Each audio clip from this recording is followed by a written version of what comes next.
Chapter 38, The Creatures of Broadacre Secondary. There was another problem at Broadacre Secondary, however. I was under the tutelage of a nutcase. To compound matters, her best mate, who was also a nutcase, by the way, was head of department, and these two creatures took an immediate dislike to me, so much so, that they didn't ask you to do something, but they demanded it and added ice in their eyes too with the mention of it. I don't know why they disliked me, and I didn't really care, as I had enough reserve not to bite, although, at times, I admit it was hard not to. Thinking back, I think maybe it was something minor which they took umbrage with at first, but I'm astute and quick to read a face, and once I'd noticed these two creatures didn't like me, I began to be wary of them, whilst never overstepping the boundary of professionalism, you understand. The tutor was small with the most unappealing set of bulging eyes, and I always wondered how she'd got herself married, and the head of department did not go unnoticed either, and was equally absent of even average looks, and large parts of her head and face seemed to be set quite apart. I believe those two women put every conceivable obstacle in my way that year to hinder my progress and in their dreams have me slung off the course. What made matters worse was that the kids would groan when the tutor appeared in the room, and they'd mutter, "We're not having her again, are we?" I carried on in such vein, past Christmas and into the cold month of January, and the beginning of February when Anna gave birth.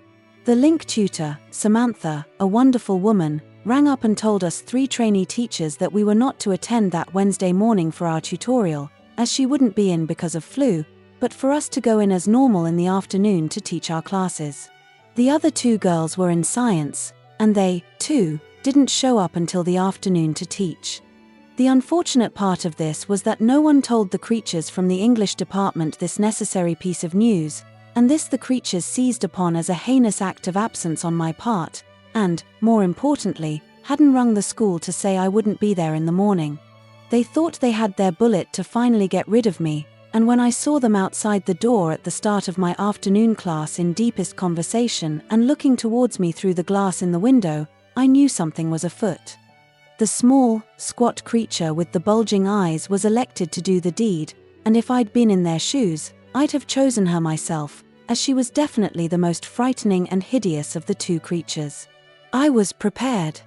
She burst through the door to the astonishment of the kids, who were the youngest in the school, no more than 11 or 12, and she began a huge screaming tirade about rights and responsibilities of being a teacher and about turning up to school and about ringing when one couldn't and about all the other desperate things the silly woman wanted to get off her chest, if you could call it one, that is.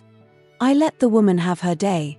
I said nothing and simply waited for her to blow herself out, which she did, in the end. "I think you've frightened the children and your eyes are rolling and you're spitting, too. Look, it's on my shirt," and I showed the aforementioned shirt to the children, who started sniggering, which sent the creature's face to a most unnatural color and shape. "Now, miss, I suggest you go and calm down in the arms of your sister-in-law and we'll speak when I've finished teaching. Oh, and by the way, it was Samantha, my link tutor, who told me to come only in the afternoon. Now, miss, off you go." I opened the door and looked at the creature with a discernible smirk as she left.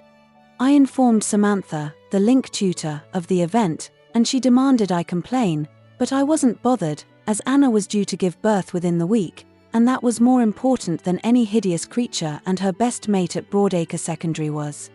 The funeral was set for the following Friday. When I told the creature at school that I wouldn't be coming in that day, she replied, "Well, you won't get paid, you know. Do you know that?" "Listen, I don't get paid anyway. I'm on a course, and it's called a PGCE, and I wouldn't have thought you'd have been so utterly ignorant as to not know that." I walked off without waiting for a reply. I think if the woman had been a bloke, I'd have been sorely tempted at that moment to slam him in the face and jack the course in. The funeral passed off without much fuss, and shortly afterwards Anna, Rachel, and Jack moved into 955, but not without me decorating the whole place up first. This was the first time I'd lived a family life, and I enjoyed it, although money was still difficult as the PGCE still had a couple of months to run.